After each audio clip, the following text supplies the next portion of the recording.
Porque Deus ordenou pelo seu bom Espírito que fossem contadas as histórias de tantos homens na Bíblia. Seria porque eles foram perfeitos? Não. Seria porque eles foram infalíveis? Não. Seria porque eles eram de uma classe ou natureza especial? Não. Então, por que estão as suas histórias? Duas são as razões principais. Para aprendermos as suas lições. Segundo, tanto quanto possível e conveniente, para seguirmos os seus passos.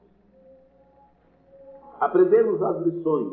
É melhor aprender com os outros que já passaram por esse caminho do que nós mesmos termos que criar metas, rotas, ritos para a nossa vida.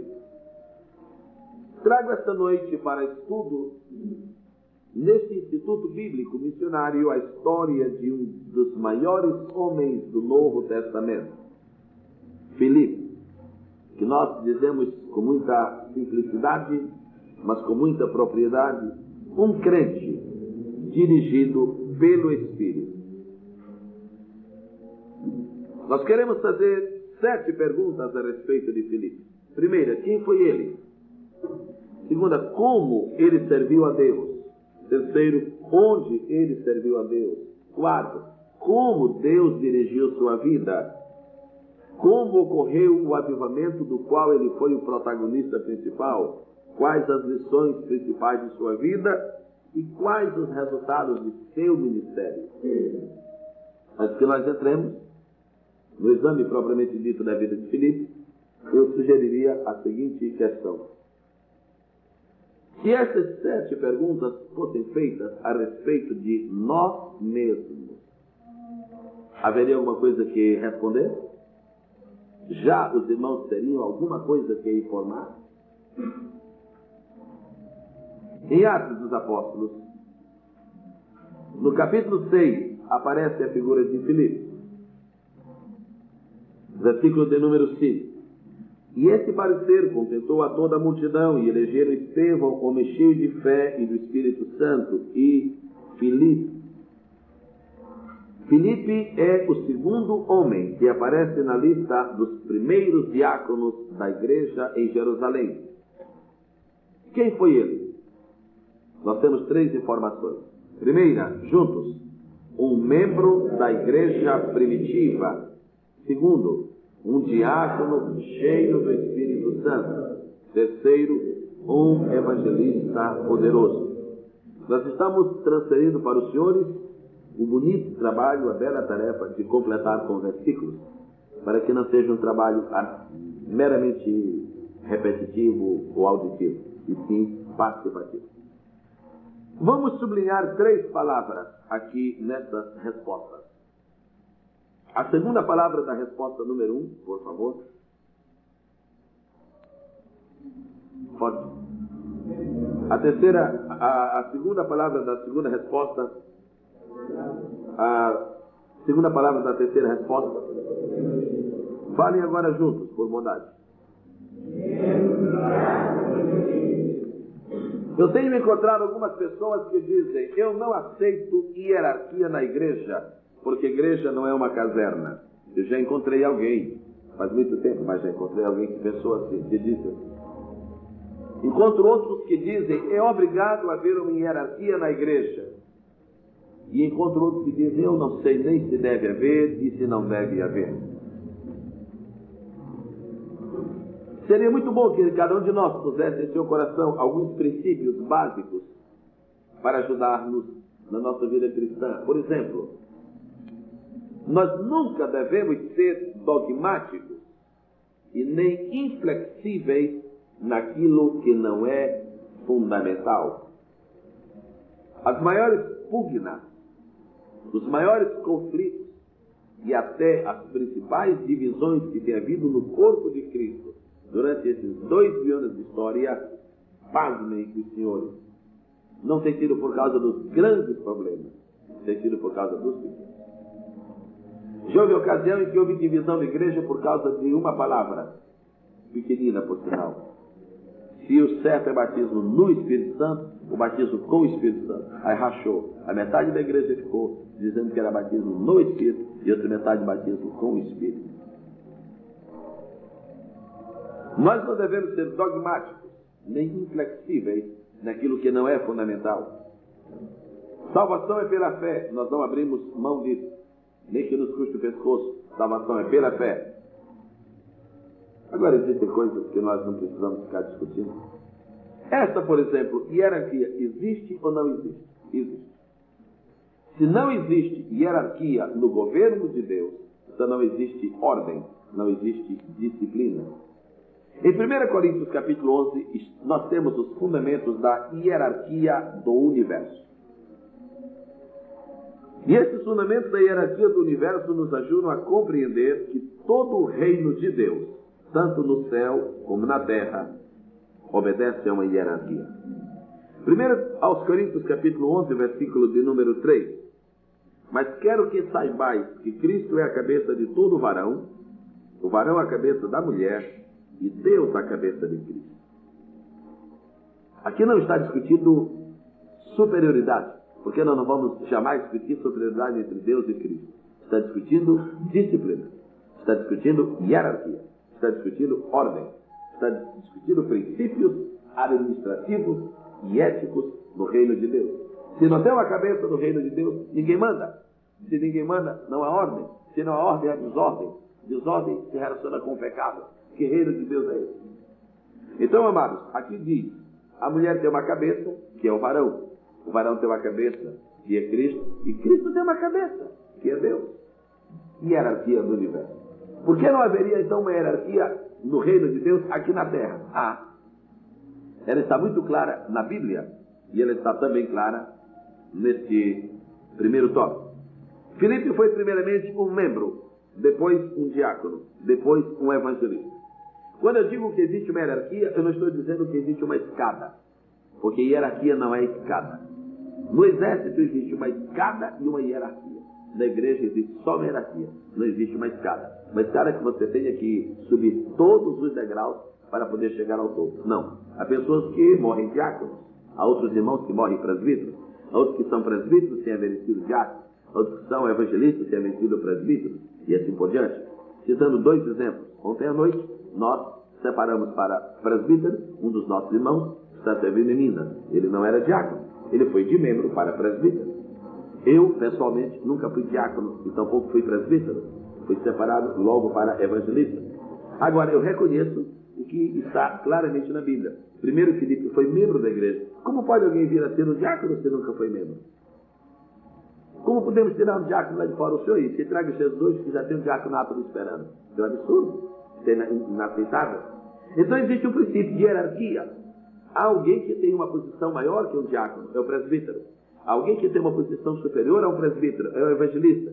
Há alguém que tem uma posição superior ao evangelista, que é o pastor. Como ministros são iguais, como responsáveis, ministerialmente falando, existe diferença. Filipe foi um membro da igreja. E a primeira resposta é a mais importante de todas.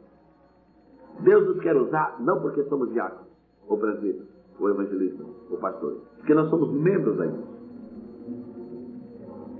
A Bíblia diz que Jesus Cristo, Efésios 4, 9 a 11, Jesus Cristo, subindo ao alto, levou cativo o cativeiro e deu dons aos homens. Os dons que Jesus deu são o resultado de sua ressurreição, mas a salvação é o resultado de sua morte. Para ser membro da igreja tem que se depender primeiramente da morte de Jesus. Para ser um obreiro tem que depender da ressurreição. Porque se Jesus não está vivo, para que ter obreiros da igreja? Membro da igreja. Como membro da igreja, ele foi escolhido para ser diácono. Não apenas porque era membro da igreja, mas primeiro porque era. Ele foi escolhido para ser diácono porque era cheio de Espírito Santo. Eu não sei se o padrão continua hoje em todo o mundo, em todas as igrejas.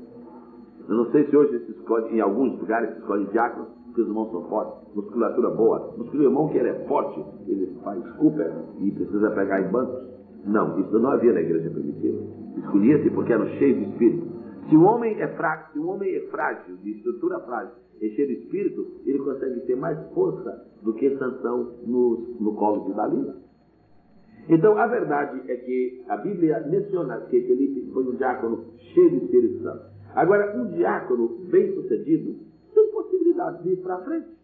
Ir para frente pode ser um presbítero, ir para frente pode ser um pastor. No caso específico de Filipe, ir para frente significa que ele chegou a ser um evangelista poderoso.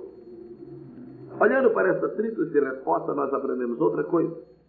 E que Deus tem lugar na igreja para membro, lugar na igreja para diácono, lugar na igreja para evangelista. No caso, essa resposta, muito espontaneamente, classifica os membros da igreja em 3 grupos. Os membros em geral, o ministério local e o ministério universal. Os membros em geral, Filipe era um membro da igreja. Eu sou o pastor da igreja, no caso aqui, mas sou primeiramente membro da igreja. Isso é mais importante do que qualquer outra coisa. Porque o pastor é o membro da igreja. É apenas o membro que cuida dos outros, mas é primeiramente o membro da igreja. Mas aí vem o ministério local de uma igreja, que é constituído de diáconos e presbíteros. Se um diácono se transfere de uma cidade para outra, o seu diaconato fica na cidade onde ele estava. Não acompanha, não vai com ele. Se um presbítero era presbítero numa igreja e se transfere para outra, o seu presbitério ficou na igreja da qual ele saiu. Ele vai chegar lá na frente como um membro da igreja. Agora, um evangelista ou um pastor, por serem ministros, esses então, mudando de uma igreja para outra, eles serão naturalmente recebidos como ministros. Eles não perdem o seu ministério. Eles podem não ter função designada, podem não assumir nada, mas não perdem o seu ministério. Ficou muito interessante que no caso de Filipe, nós distinguimos as 3 classificações da comunidade evangélica. Membro da igreja primitiva. Não existe, na verdade, em rigor isso que se chama de igreja primitiva. É apenas uma identificação histórica. E igreja primitiva não era uma denominação. Mas já que foi a primeira, já que faz quase 2000 anos, ela recebe esse nome de primitiva. E que não seja tomado em um sentido menos nobre, não igreja primitiva. Bom, não. Primitiva aqui tem uma grandeza muito grande. Quem dera hoje nós voltássemos a ser mais primitivos do que somos. Porque foi a igreja primitiva que audaciosamente fez a maior obra evangelística de todos os tempos. Alguma pergunta dentro do tópico número 1, nós teremos depois do horário, se nos for permitido. Seguiremos agora para o número 2. Como Filipe serviu a Deus? Antes de responder essa pergunta, sugiro-lhe que seja sublinhada a palavra serviu.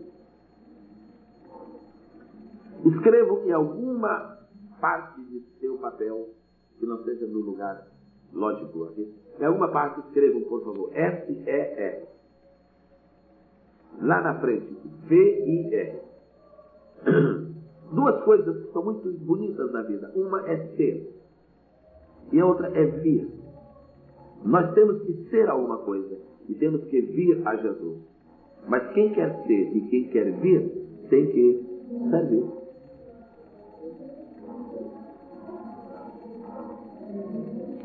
Para você servir a Deus, primeiro você tem que ser. Você tem que ser crente. Tem que ser novo, nascido de novo. Tem que ser testemunha. Tem que ser membro da igreja. Tem que ser. Para você servir a Deus, você tem que vir a Deus. Tem que vir para perto dele, para ouvir as ordens.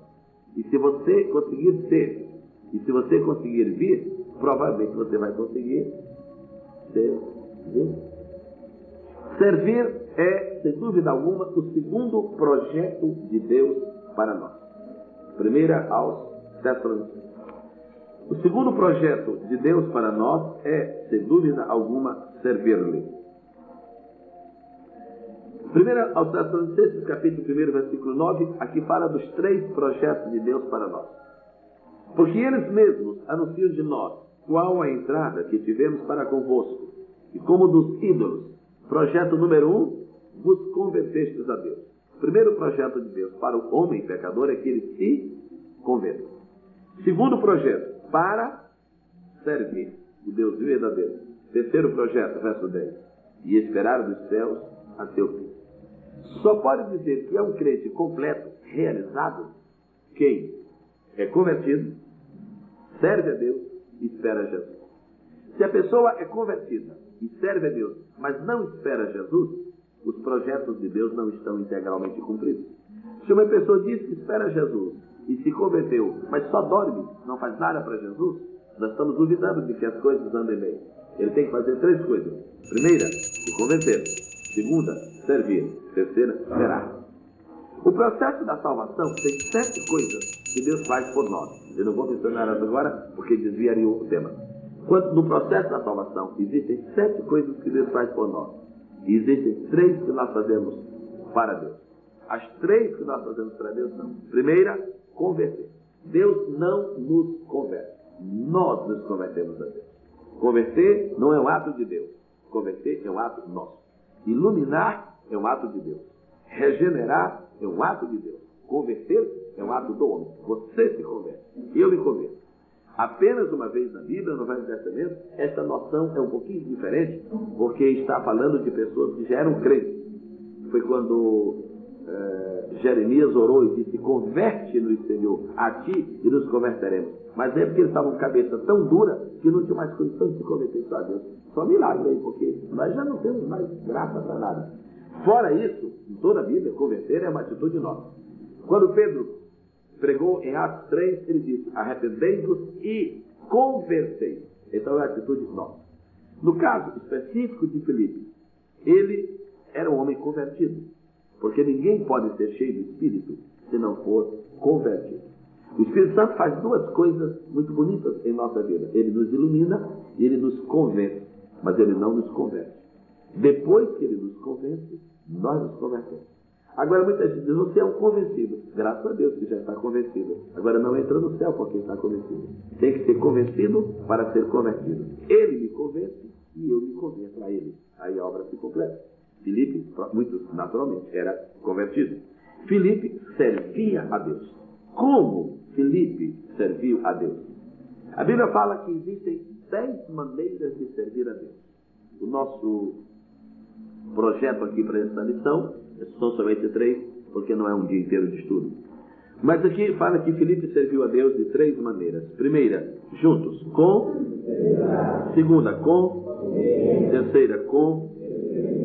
Eu perguntaria aos ilustres irmãos e irmãs aqui presentes nesta noite: o que é mais difícil? É ser fiel? É ser obediente? Ou é ser desprendido? O que é mais difícil? Outra pergunta: o que é mais fácil? É ser desprendido? É ser obediente? Ou é ser fiel? Por que nós escolhemos essas 3 respostas para a vida de Filipe? Primeiro, porque são verdadeiras. Filipe foi fiel. Filipe foi obediente. Filipe foi desprendido. Qual é mais fácil? Sem a ajuda do Espírito de Deus, isso aqui é o que existe de mais difícil que há no mundo. A coisa mais difícil que existe no mundo é uma pessoa ser fiel por sua conta. Por quê? Jeremias 17:9 diz: enganoso é o coração, mais do que todas as coisas, e perverso. Esse complemento aqui nos deixa mesmo mal. E perverso. O nosso coração perverso não gosta de ser fiel, não gosta de ser obediente e não gosta de ser desprendido. Aí o irmão me pergunta: mas por que Filipe era fiel, obediente e desprendido? A resposta é o número 2 da primeira pergunta. Ele era o diácono cheio do Espírito Santo. Nós, quando somos batizados com o Espírito Santo, se nós não tivermos um pouco de cuidado e de atenção, nós perdemos a significação do batismo com o Espírito Santo. Existem pessoas que pensam que foram batizados com o Espírito Santo só para falar em línguas. Ficam verdadeiros oradores de línguas. Isso às vezes não resulta nada. Para que é que nós somos batizados com o Espírito Santo? Não é para falar em línguas. Nós falamos em línguas porque somos batizados, mas não fomos para falar em línguas. Outros pensam que nós somos batizados com o Espírito Santo para nunca mais pecar. Isso é um absurdo. Nós estamos substituindo o poder da palavra de Deus. Jesus disse assim: estáis limpos pela palavra. A Bíblia diz em Salmo 119, versículo de número 11: escondi a tua palavra para eu não pecar. Não é o batismo com o Espírito Santo que nos impede de pecar. É a palavra de Deus dentro do nosso coração. Então, para que o batismo? O batismo é para nós termos poder para testificar. Agora, com esse poder, vem 3 coisas. Primeira, vem a capacidade de ser fiel. O batismo com o Espírito Santo nos estimula mais a sermos fiéis. O batismo com o Espírito Santo nos estimula mais a sermos obedientes. O batismo com o Espírito Santo nos estimula mais a sermos desprendidos. O que é mais difícil? É ser fiel, ser obediente ou ser desprendido? O mais difícil é ser fiel, ser obediente e ser desprendido. É o mais difícil. Agora, quando somos cheios do Espírito Santo, o Senhor nos faz tornar fiéis. Por quê? Porque diz a Bíblia, fiel é Deus. Se a natureza de Deus, e este é, em teologia, um atributo de Deus, fidelidade. A Bíblia diz que nós temos um enxerto de Deus em nós. 2 Pedro, capítulo 2, verso 4, nós participamos da natureza divina. Então, quando Deus enxerta a natureza dele em nós, dentro desse enxerto vem a capacidade de ser fiel. Nós, então, nos tornamos fiéis, porque a natureza fiel de Deus foi absorvida por nós. A Bíblia diz que nós temos a mente de Cristo. E como Cristo se tornou homem para aprender a obedecer, com toda a sua sabedoria, Cristo sabia tudo. Só não sabia uma coisa, a única coisa que Cristo não sabia. Ele sabia até o que havia no coração do homem. A única coisa que ele não sabia era obedecer. Porque isso ele nunca fez lá no céu. Não havia para que ele obedecer. Só todo mundo se curvava diante dele e ainda se curva, graças a Deus. Então ele não sabia obedecer. Isso ele teve que aprender. Não sei se ele aprendeu logo com uma aula só, mas a verdade é que está escrito em Hebreus capítulo 5, lá pelo versículo 9. Sendo filho, ele aprendeu a obedecer. Por quê? Porque não é próprio da natureza humana obedecer. Quando Satanás levou Adão e Eva a pecarem, o que ele levou Adão e Eva a fazer foi 3 coisas. Primeira, perder a capacidade de ser fiel. Segunda, perder a capacidade de ser obediente. Terceira, perder a capacidade de ser desprendido. Por que ele perdeu a capacidade de ser fiel? Deus disse para não comer e ele comeu. Por que perdeu a capacidade de ser obediente? Porque Deus disse que a palavra dele era para ser observada e ele desobedeceu. Por que perdeu a capacidade de ser desprendido? Porque a mulher ficou apaixonada por um fruto, por uma fruta e terminou perdendo tudo. Ela não foi tão desprendida a ponto de sacrificar. Eu já disse, se ela tivesse jejum naquele dia, ela nem teria pecado. Como Felipe serviu a Jesus? Com fidelidade. A pergunta hoje é essa. Nós estamos servindo com fidelidade? Como ele serviu a Deus? Com obediência. Estamos servindo com obediência? Um dia alguém pergunta, onde é que está a obediência de Felipe? A obediência de Felipe é uma das mais notáveis da Bíblia. Se o irmão mora em Santa Rita do Pega Onça, e lá as coisas não tem emprego, não tem escola, não tem nada, e o irmão recebe um anjo de placar diz, o Senhor diz para tu ires para a capital. Isso aí a gente fica obediente sem perguntar nem quando. Obedecemos na hora, porque para mudar do interior para o exterior, do pequeno para o grande, do fraco para o forte, nós obedecemos na hora. Nós estamos congregando numa congregação mindinha, onde só tem 7, 8, 9 irmãos. E chega um anjo e diz, olha aqui, vai depressa congregar na matriz, no tempo central, porque tu agora vai ser evangelista. A obediência é no mesmo dia. Nós vamos de pijama, como estivermos, porque a obediência é fácil. Agora, ser o pregador de uma cruzada evangelística em Samaria, estar assistindo pessoas aceitarem a Jesus toda hora, ver cegos sendo curados, paralíticos andando, etc. Observar aquela movimentação do Espírito. Chegar alguém e dizer assim, sai daqui agora e vai pregar para uma pessoa no caminho de Gaza, está deserto. Sai agora aqui do Rio de Janeiro e vai lá para o final do município de Guarabira, onde não tem ainda sequer automóvel, não fizeram estrada, porque lá tem uma grande obra para ser fazer. Aí nós vamos pedir sinais de Deus. Não, senhor, eu tenho que saber os seus sinais, a confirmação. Porque é difícil obedecer quando aparentemente nós estamos regredindo. A obediência de Filipe é uma obediência clássica, porque ele deixou um avivamento. É muito fácil discutir com Deus e dizer, Deus, se eu sair daqui, quem vai continuar essa obra? Esse movimento está aqui por minha causa? Sangue de Jesus que nos dê graça. Pois bem, então Filipe não discutiu com Deus. Foi embora, deixou aquele avivamento lá. Sabe o que acontece? Nunca é bom esquecer. O avivamento em Samaria foi extraordinariamente belo e foi belamente extraordinário. Mas tem uma coisa, Jesus curou, Jesus salvou, expulsou demônios aqui em Marta, Mas Jesus não batizou com o Espírito Santo. Quando Filipe saiu, a igreja de Jerusalém mandou Pedro e João, vieram na primeira oração, no primeiro culto de oração, Jesus batizou com o Espírito Santo, para ensinar a Filipe que por mais que Deus nos use na sua obra, nós não somos completos. Há sempre alguém que completa o nosso trabalho. Há sempre alguém que vai ser usado por Deus em alguma coisa que nós não fomos usados. Segundo, para nos lembrar que Deus nunca depende absolutamente de nós. Ele só depende relativamente. Porque, na verdade, não somos nós quem está fazendo a obra. Quem está fazendo a obra é Ele, circunstancialmente, através de nós. Se os irmãos querem que o seu nome fique na história, como ficou o nome de Filipe, primeiro, sejam fiéis. Segundo, sejam obedientes. Terceiro, sejam desprendidos. O que tem de homens e mulheres que nunca fizeram a obra de Deus e vão perder o seu galardão, oxalá conserve a salvação. Porque não aceitaram o desafio de Deus, só porque no outro lugar não havia bons colégios para os filhos estudarem. Só porque o salário mínimo era de outra região do país que era menor. Só porque lá não havia estrada e, consequentemente, não havia carro e tampouco bicicleta. Por causa disso, aí falta o que Filipe tinha de sobra, desprendimento. Não fazia diferença para Filipe estar em Samaria com a grande multidão, a cidade aos seus pés, ou estar no caminho de Gaza, onde só havia um pecador para escutar a palavra. Sigamos. Onde Filipe serviu a Deus? A continuação do raciocínio. Em primeiro lugar, Filipe serviu em Jerusalém. Em segundo lugar, em Samaria. Em terceiro lugar, no caminho para Gaza. O que é que nós aprendemos com este terceiro tópico? Primeiro, nós aprendemos que não temos, como servos, o direito final de escolha da nossa vida.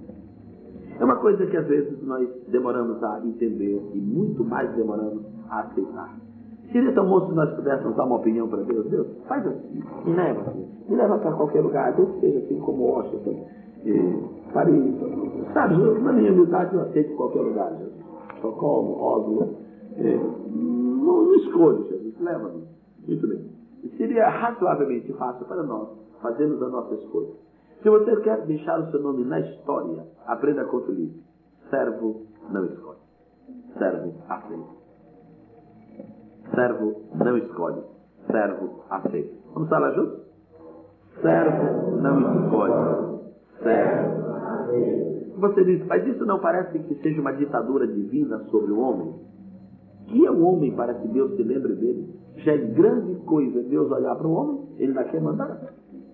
Para mostrar que servir não é o fim do mundo, é apenas o princípio de um outro, Jesus veio a este mundo e bloqueou sua vontade. Todavia, não se faça a mim, mas a tua vontade. Jesus segue sendo o modelo. Todavia, não se faça a mim, mas a tua vontade. Quem pode dizer? No caso, Filipe é um modelo.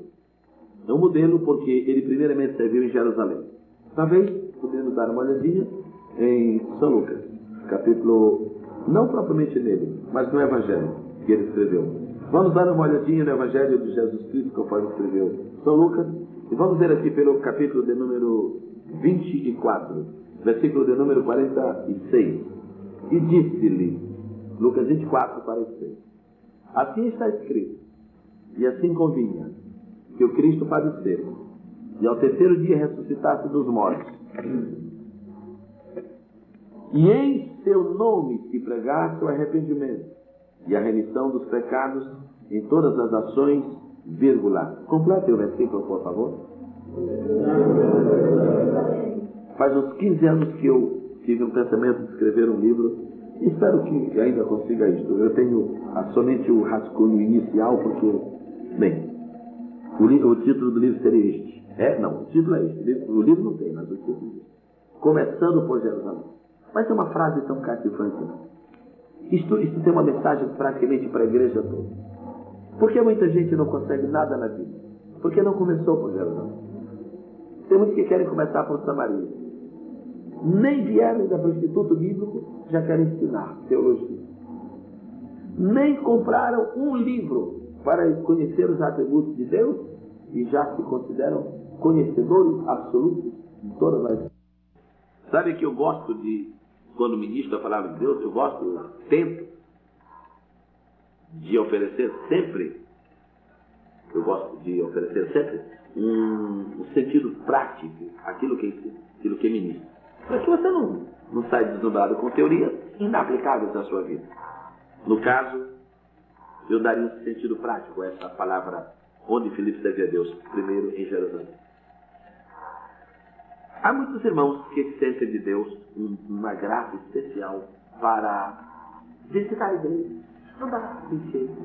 O saudoso missionário Nélio Júlio Nelson encontrou-se um dia com o irmão que ele disse: irmão Nelson, ore por mim. Eu sinto fortemente a chamada de Deus. Quando eu disse também, qual é a chamada que você? A minha chamada é para correr mundo. Disse, para lá. A minha chamada é para correr mundo. Se você quer ter o nome na história, isso não chega a ser mal em si mesmo querer ter o nome na história, né? Mas o que eu quero dizer é se você quer ter sucesso na vida, primeiro fortaleça seu testemunho e sua vida em Jerusalém. É de Jerusalém que saem os obreiros. Em outras palavras, procure ter primeiro o conceito na sua igreja. Não faz muitos anos, um jovem irmão e disse: pastor, Deus está me abençoando. No dia que Deus quiser, me chamava de uma bênção. As igrejas aqui no Rio todas já me conhecem. Eu tenho esse hábito de ser franco com as pessoas. Isso é uma pena, irmão. Só estou aqui no tipo. Eu nunca mais estou em lugar nenhum. Serviu ele e se corrigiu. E às vezes nós queremos ser conhecidos em Samaria, em Antioquia, em Bereia, em Anfípolis. Mas nós não somos conhecidos em Jerusalém. Não adianta. E o conselho que está no bojo dessa lição é o seguinte: forme conceito primeiro na sua igreja. Não interessa ainda o que os outros vão pensar de nós. Na hora de escolher um jovem, um senhor, um irmão para ser um obreiro, nós não vamos perguntar nas outras igrejas se ele prega bonito. Nós vamos perguntar em Jerusalém se ele é cheio de Espírito Santo. Isso é muito importante. Isso é muito bonito. Isso é muito bom. Porque são dados práticos que nos ajudarão a refletir sobre o que é que nos conduz ao lugar da bênção. Quando Filipe chegou em Samaria e fez aquele abalo grande em Samaria, se o povo perguntar: de onde você está vindo? A resposta é inquestionável: eu venho de Jerusalém. Quem vem de Jerusalém vem carimbado com bênção. Será que todos os obreiros que hoje militam entre nós, passam por nós, se nós conhecemos, os daqui e de ali, podem dizer: eu venho de Jerusalém? Agora, o fato de haver servido a Deus primeiro em Jerusalém significa que passou pelo cenáculo. Sem dúvida alguma. Está tão perto do capítulo 6 do capítulo 2 que eu não posso ter dúvida de que Filipe passou pelo cenáculo. Não haveria pior tragédia para o mundo do que a de ter a igreja e, por consequência, o mundo. Obreiros que não passaram no cenáculo. Viram o túmulo vazio, mas não passaram no cenáculo. Então sabem dizer que ele ressuscitou, mas não sabem onde está. Porque havia discípulos em João 20 que sabiam que Jesus ressuscitou, mas não sabiam onde está. E tiveram que perguntar: onde o puseram? Nós temos passado por Jesus. Nós já tivemos na faculdade do cenáculo, que não é tão teológico, é experimental. Depois de Jerusalém, o Senhor nos leva para outra cidade, no caso de Samaria, e no caminho para cá. No caminho para cá. Gaza estava deserto. Seria grande coisa ser chamado por Deus para o deserto? Se nós queremos ser homens e mulheres aprovados, usados, honrados por Deus, por favor, não esqueçamos: não há nenhum grande homem de Deus na Bíblia que não haja passado pelo deserto. Se não passou pelo deserto, não era grande, não foi grande. Era um qualquer. O grande Moisés não, diz a Bíblia em Deuteronômio capítulo de número 34, nunca mais se levantou em Israel profeta algum como Moisés. Foi o maior homem do Velho Testamento, porque também foi o que passou mais tempo no deserto. 40 anos, uma vida. Muitos de nós não temos paciência de esperar o tempo de Deus. Alguns dividem a igreja, outros têm a volta com os pastores, alguns dão volta, outros ficam atrás de estatuto para copiar, outros já estão com o nome de um novo ministério na sua cabeça, outros falam mal. E Moisés passou 40 anos no deserto. Passou 40 anos fazendo 3 coisas. Primeira, desaprendendo tudo o que aprendeu. Depois, aprendendo coisas completamente novas. Depois, número 3, esperando usar as coisas novas que aprendeu. Desaprendeu tudo. Era um orador nato, Moisés, nato. Perdeu até a dicção. Foi preciso Arão ir ficar com ele como profeta. Conhecia armas modernas para aquela época. Desaprendeu tudo. Só tinha uma vara na mão. Desaprendeu tudo. Agora aprendeu o nome de Deus. Aprendeu que a nuvem garante sucesso. Aprendeu que mar pode se abrir por um vento que sopra do Oriente. Era a primeira coisa que ele não sabia desse. Nós temos que entender isto. Há um deserto na vida de cada um, ou na vida de João aqui, ou na vida de Davi, e até na de Salomão. Ele não foi melhor coisa para Salomão porque ele gostava muito de ficar por isso do deserto. E sem dúvida alguma, o maior homem que veio este mundo não poderia ser chamado de maior se não houvesse também passado pelo deserto. E foi ao deserto para ser tentado pelo deserto. Jesus de Nazaré. Se os nossos antepassados todos passaram pelo deserto, por que nós nos esquivamos disso? Por que nos maldizemos da sorte quando sofremos? Por que murmuramos quando murmuram contra nós? Filipe foi no caminho para Gaza e está deserto. Era o seu deserto. Mas é uma coisa muito bonita que eu não gostaria de esquecer. Não é nada que estou dizendo aqui é novo. Agora tudo é verdade. Graças a Deus. E não falo por ser novo, falo por ser verdade. Mas é uma coisa bonita. Quando Deus tira da nossa mão alguma coisa, é porque Ele deu outra melhor. Quando Deus tira Samaria da mão de Filipe, não é possível. O meu avivamento, a minha cruzada, a minha cidade, os meus filhos na fé, o meu povo, os meus milagres. E agora vou para o deserto. Quando Deus tira das nossas mãos uma cidade, certamente Ele tem um país para nos dar. E quando Filipe se apartou de Samaria, que era apenas uma cidade, ele evangelizou um homem que tinha a chave da Etiópia na mão. Houve muito mais convertidos na Etiópia do que em Samaria. Porque em Samaria foi só por uns dias. A Etiópia foi por um século. Aleluia. Deus nunca nos deixa perder. E nós sempre damos glória ao seu soberano nome. Como Deus dirigiu a Filipe? Número 4. Deus dirigiu de 3 maneiras. Pela mensagem do Espírito, pela mensagem do anjo e pela mensagem das circunstâncias. Por favor, vamos para Atos 8. Há coisas tão difíceis de nós acreditarmos que às vezes é preciso um anjo. E eu não quero elogiar a ninguém que anda ouvindo voz de anjo. Pelo contrário, desconfie. É sinal que você está duro de crer. No Espírito tem que vir um anjo. Diz aqui o versículo, Atos capítulo de número 8, versículo de número 26. E o anjo do Senhor falou a Filipe dizendo: levanta-te e vai para a banda do sul, ao caminho que desce de Jerusalém para Gaza, está deserto. Atos 8, 26. Um anjo. A coisa era tão séria que foi preciso um anjo. Agora o verso 29. Disse o Espírito a Filipe: chega-te, ajunta-te a este carro. Ali não estava mais anjo. Quando nós precisamos de um anjo, quando a nossa sensibilidade ao Espírito está diminuindo, precisa aparecer um anjo. Eu quero louvar a Deus pela possibilidade que nós temos hoje na igreja de termos profecia. Eu quero agradecer a Deus pela possibilidade que nós temos de ter profecia. Mas eu quero lamentar pelos irmãos que dependem de uma profecia. São duas coisas diferentes. O fato de haver profecias na igreja significa que o Espírito está vivo entre nós e que nós temos realmente as bênçãos do Pentecostes. Mas quando uma pessoa depende de uma profecia, é um mau sinal. É sinal de que ela já não entende a voz do Espírito. No seu coração é preciso que apareça algum outro elemento humano. É bom para a igreja, mas nem sempre é bom para uma pessoa em particular. Quando se ouve falar de um irmão, estou inquieto. Eu não sei o que Deus quer de mim, não sei. Não sei o que Deus quer de mim. Eu vou orar para Deus falar.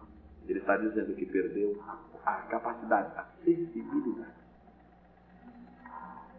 As pessoas que moram no interior estão muito acostumadas com aquela vida. Muitas vezes o homem da fazenda olha assim de manhãzinha cedo, e hoje chove. Mas aqui na cidade grande, nós temos que ir ler no Globo, no Jornal do Brasil, para ver como é que diz a meteorologia. A sensibilidade é diferente. O homem tem uma prática tão grande, uma comunhão tão grande com a natureza. Às vezes é porque um bode está espirrando, e realmente é uma meteorologia infalível quando um bode espirra, assiste isso. Tem a ver razão. Quando aves que não apareceu, muito tempo começa a aparecer humanos, quando mariposas aparecem, então são sinais. Se a pessoa conhece que é uma sensibilidade, mas quando não conhece, é que se telefonar para a meteorologista, quando chove hoje, olha os astros disso. Então é muito bom que o Senhor fale no nosso meio, mas é muito mal que alguém dependa disso, porque não é como uma dependência que o Senhor fala no nosso meio. Não é como uma dependência, é como um representante. Não é como um bastão para nos dirigir feito um cego. Não. É como reforço para nos dar graça na nossa luta e na nossa vida. Quantos podem dizer amém? Agora, Deus dirigiu a Filipe de 3 maneiras. Pela mensagem do Espírito, pela mensagem do anjo e também a mensagem das circunstâncias. Se eu não ler o capítulo 8 com muito cuidado, o irmão vai ver a mensagem das circunstâncias. Por exemplo, vamos dar uma olhadinha aqui no versículo de número 36. Indo eles caminhando, chegaram ao pé de alguma água, e disse o eunuco: eis aqui água. Quem impede que eu seja batizado? O anjo não apareceu para dizer: Filipe, batiza o eunuco. O anjo não apareceu. O Espírito não disse: servo, batiza. Aqui diz assim: e disse Filipe: é lícito se crer de todo o coração. Quem falou ao coração de Filipe para ele tomar uma decisão? O bom senso, a mensagem das circunstâncias. Filipe disse: eu não tenho tempo de doutrinar este homem. Eu não tenho, aqui não podemos ter uma classe de novos convertidos. Tem pessoas que são tão bitoladas, tem pessoas que são tão mecânicas que faz dó. Um irmão discutiu no hospital, mas discutiu. Tiveram que chamar alguém para acabar com a discussão.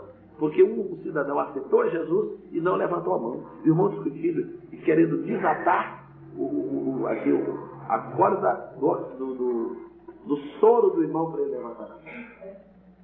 Não, aí tiveram que chamar um enfermeiro. Tira esse homem daqui. Estupidez. Isso é uma estupidez. Uma falta de você. O cidadão, quando ele está escrito que ninguém se salva se não levantar a mão, me mostra o cidadão aqui levantando a mão amarrada na cruz. Coisa terrível. Se aparecesse alguém ali para desatar a mão dele, para ele estragar Jesus, ele ia embora. Ele ia embora porque ele escapar da cruz. Então é preciso ter bom senso também. É claro que novo convertido tem que ter escola, tem que ter orientação. Mas o Filipe disse: não, mas eu não preciso do Espírito Santo me falar, eu não preciso do anjo. O homem vai embora, ele está passando aqui, ele vai embora. Eu vou deixar de batizar? Vai um convertido sem batismo? O outro não se batizou porque ele morreu logo. Depois tem que sentar com isso para se batizar. Outra vez vai fora. Então, o que acontece? É preciso entender a mensagem das circunstâncias. Não, você crê em todo o coração? Creio. Você não estava lendo a Bíblia. Estava lendo no lugar certo. O Filipe chegou na hora certa. Ele fez a pergunta certa. Filipe deu a resposta certa. Não te batizo. Na nossa igreja, lá tem a comissão de integração. São 13 aulas. Não dava para dar 13 aulas. Chegava em Etiópia e não tinha terminado o carnaval. Então é preciso ter bom senso para entender a mensagem das circunstâncias. Vamos para a pergunta número 5. Como ocorreu o avivamento em Samaria? Primeiro, Deus usou a palavra. Segundo, Deus manifestou sinais.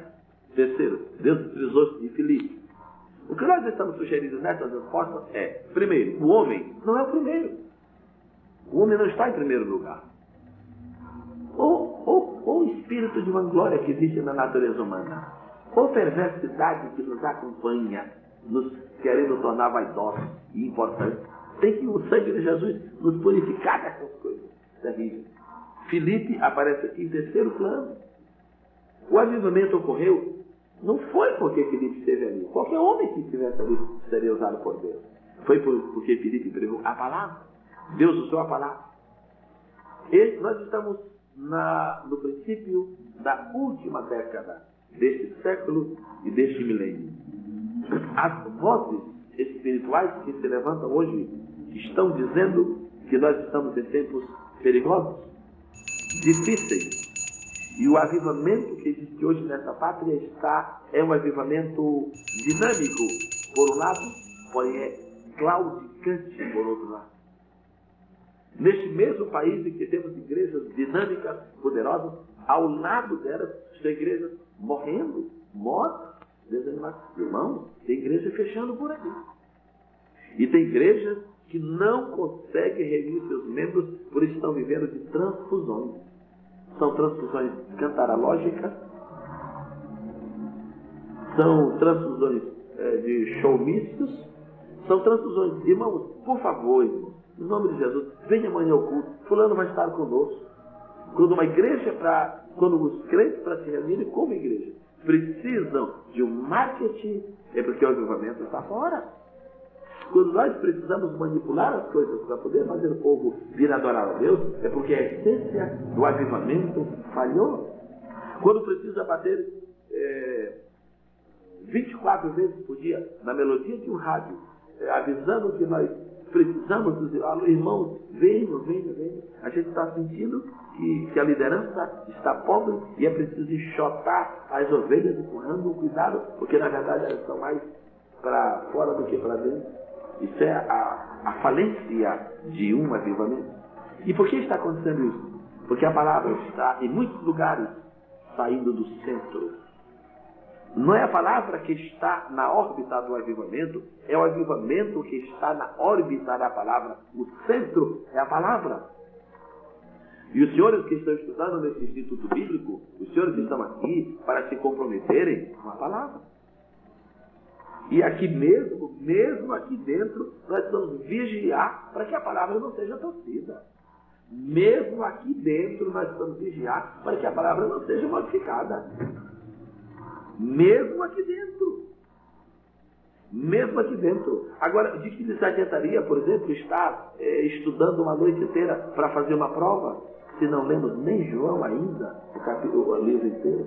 De que adianta os senhores constituírem durante 2 ou 3 anos de estudo teológico uma bonita biblioteca com 100 volumes, os mais caros da praça ou os mais baratos da esquina? Constituir uma grande biblioteca, mas não terem lido a Bíblia? Nós não vamos pregar comentários? Nós vamos pregar a Bíblia. Nós não vamos porque o povo que Calvino disse, nem pouco importa o que Calvino disse. Nós sabemos Jesus disse. Então é preciso termos um compromisso com a palavra. Aqui não somos nem calvinistas, nem biligramistas, nem budistas, nem spurgeonistas. Não, nós temos que ser comprometidos com a palavra. Aqui não é lugar para defesa de correio. Não. Aqui é lugar para se estudar a palavra, para se comer a palavra. Senão nós vamos apaixonar por corrente e depois vamos no balanço da corrente também. E pode ser uma corrente de um rio que não tem retorno, não corre para cima, ou então pode ser uma corrente que nos deixa presos. E diz a Bíblia, e soltos os discípulos, houve grande bênção, soltos, presos na rua. Então Filipe foi o protagonista do avivamento em Samaria, mas Deus usou a palavra. E naquele tempo não havia uma palavra concatenada, compilada, como temos hoje aqui, completa, mas era a palavra. Naquele tempo era o Velho Testamento, enrolo, para dirigir uma livre, era uma tribulação. Tem que tomar suco antes, porque o rolo era um peso enorme. Mas era a palavra de Deus. Hoje nós vamos provar ali com o Novo Testamento de bolso. Filipe é com aquele rolo. O povo diz, olha, porque se eu não está falando, deve ser importante, só está dentro do rolo que traz. O povo hoje não quer, mas é que está no canto, o negócio que tem na mão é tão pequeno que está aqui na empresta. É evangelista de Novo Testamento de rolo, não vai ler. E onde é que está está lendo a mão, está lendo a mão, é cigano isso aí? Não, é porque é tão pequeno, está debaixo da mão, de trás da mão. Deus usou a palavra. Em segundo lugar, Deus manifestou sinais. O êxito do movimento pentecostal se deve também a isso. É um movimento de sinais. As outras igrejas, nesses 80 anos, nos perseguiram, disseram coisas terríveis contra nós, de ciúme, por causa dos sinais, dos milagres. Se nós perdermos os milagres, teremos perdido o carimbo de Deus na certidão da nossa fé. Se nós perdermos os milagres, nós teremos perdido o orvalho de Deus na folha do nosso trabalho. E não podemos perder. Se nós perdermos os sinais, teremos perdido a luz desse sol que tem brilhado no dia da graça da nossa vida e do nosso ministério. Tem que haver palavra, tem que haver sinais. Agora também tem que aparecer um homem. O evangelho pelo rádio é muito bom, só que as pessoas procuram alguém e não vem. Mas tudo bem, a palavra é pelo ouvir. Outros não querem mais ir à igreja, só querem assistir o culto pela televisão. Mas o problema da televisão é que é difícil você entregar o dinheiro ali. Se entregar, fica em casa. Deus utilizou de Filipe. Vamos para o número 6. Quais são as lições da vida de Filipe? Primeiro, a pregação no poder do Espírito produz avivamento. A pregação no poder do Espírito. Vamos dar uma olhadinha, o que é isso? É tão compacto aqui? É melhor, porque você não leia mais caro. Vamos a Atos, capítulo número 8, verso 5. E descendo Filipe, a cidade de Samaria, lhes pregava a Cristo. E as multidões unanimemente prestavam atenção ao que Filipe dizia, porque ouviam e viam os sinais que ele fazia. E que mais? Não é só isso. O que é a palavra? A palavra é Cristo. Do princípio era o verbo é palavra, a palavra é Cristo. Cristo é verbo, palavra é verbo. Cristo é verbo, palavra é Cristo. O verbo é palavra, Cristo é palavra. E a palavra é palavra, verbo é palavra. Então, não há outra saída. Você tem que pregar Cristo. Tem uns aí que se cansaram de pregar Cristo, nós estamos pregando alinhamento das estrelas e nunca se alinham. Outros não querem pregar Cristo, estão pregando agora ecologia. Mas o que é ecologia? Isso é mensagem, isso é nosso tema. Fomos chamados para pregadores de ecologia. Outros, em vez de pregar Cristo, estão pregando teologia da libertação. Não é teologia da libertação, é Cristo libertador. São 10 caminhos. Terrível. Isso não é Cristo. E alguns ficam estão cheios de fastio que já não comem. Mas às vezes também a comida já não é tão boa. E alguns já querem usar micro-ondas espiritual. Traz os doces antigos, vão só requentando. E não tem mais pãozinho fresco para dar ao povo.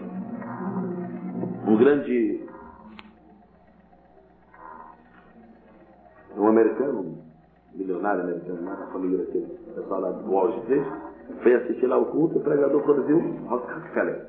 Quando viu Rockefeller entrar, mudou a mensagem. Que absurdo! Mudou a mensagem. Ia pregar sobre Cristo, aí mudou. Eu sou a videira verdadeira e meu pai é o lavrador. Mas vai falar de Jesus, falou da videira. Aí contou como era botânica. Porque Rockefeller, o seu hobby era botânica. Aí falou como é que fazia a muda, como é que fazia enxerto, como é que crescia, o tamanho de uma folha. No meio da mensagem, o Rockefeller foi embora. O pregador ficou falando sozinho.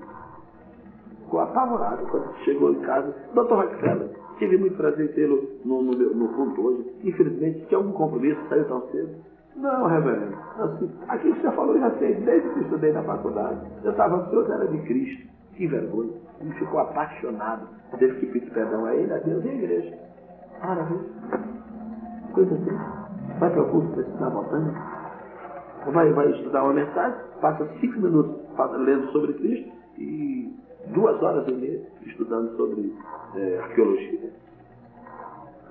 Que ele pregava Cristo. A essência que está salvando as almas é Cristo, o poder de Cristo. Filipe. Número 2. A pregação fiel produz sempre. Não é produz, é conduz. A pregação fiel conduz sempre a novos caminhos. Conduz sempre a novos caminhos. E agora nós vamos terminar. Que bênção. Quais os resultados do ministério de Filipe? Antes de nós respondermos, vamos repetir a pergunta juntos. Quais os resultados do ministério de Filipe? Ministério só é ministério se tem resultado. Não se diz, ministério não é graduação militar. Como é que a gente conhece um tenente? Pela estrelinha. Como é que conhece um sargento? Pela fitinha. Como é que conhece um general? Aquele negócio lá, aquelas remas de ouro lá em cima daquela estrela. Conhece-se conhece-se uma patente militar? Pelo seu ombro, pela sua platina. Como é que se conhece um carvoeiro? Como é que se conhece um carvoeiro? Pela mão suja. Como é que se conhece o mecânico? Pelo macacão. Como é que se conhece o ministério? Pelos frutos. É o fruto. Não é pela roupa, não é pela platina. Não, é pelo resultado. Ministério só é ministério quando produz fruto. Ministério só é ministério quando produz resultado. Ministério não é o que eu penso. Ministério não é o que os outros dizem. Ministério é o que você pode ver. Jesus andou o fim da vida, o povo estão gritando. Eles não eram nem crentes, inventaram um corinho. Não, na verdade, Deus visitou o seu povo e um grande profeta se levantou entre nós. Inventaram na hora o corinho. Começaram a cantar. Porque o povo viu o resultado do ministério de Jesus. Apareceram lá dois querendo pregar, o demônio pegou e disse: esse daqui eu conheço, vocês não são nada, rapaz. E entraram nele, foi um desastre. Como é que se conhece o ministério? Pelos resultados, pelo fruto. Jesus disse: pelos frutos os conhecereis. João Batista arrasou com aquela turma que veio ser batizado, fumando, mascando. Produzir frutos dignos de arrependimento. Não tem fruto. Vocês querem que eu diga logo a coisa? Pode falar, Jesus, assim. Se não tiver fruto, corta, lança no fogo. Lixo.